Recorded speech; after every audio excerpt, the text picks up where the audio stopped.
ভাই দেখেন আমি বর্তমানে কুয়েতে আছি আর আমি দেশে বিল্ডিংয়ে কাজ করতাম। বিল্ডিংয়ের আমি সমস্ত কাম বুঝি, মানে দেশে আমি 17-18 বছর বিল্ডিংয়ে কাজ করছি।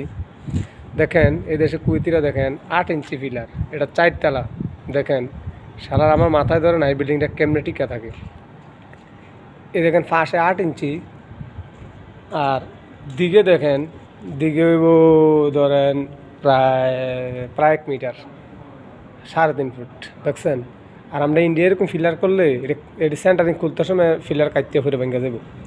আর এই দেশে দেখেন কি করে, জাস্ট আমরা শুধু একটা ফিলারটা দিয়ে বুঝাইলাম।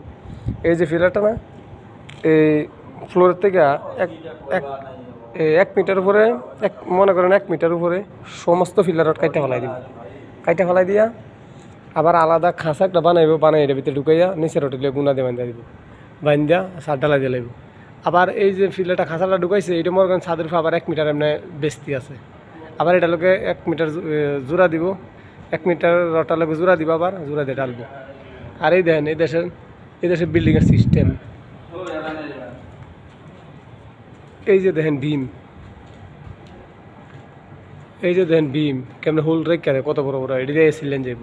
আমরা দেশে এরকম বিল্ডিংয়ের ভীম এরকম হোল রাখলে বিল্ডিং ভাঙ গেলে পড়ব বুকের উপরে। দেখেন, দেখছেন অবস্থা? এই যে দেখেন প্রত্যেকটা ভীম দেখেন, আমরা দেশে ভীমের 1 ইঞ্চি কারণ যায় না। আর এই দেশে দেখেন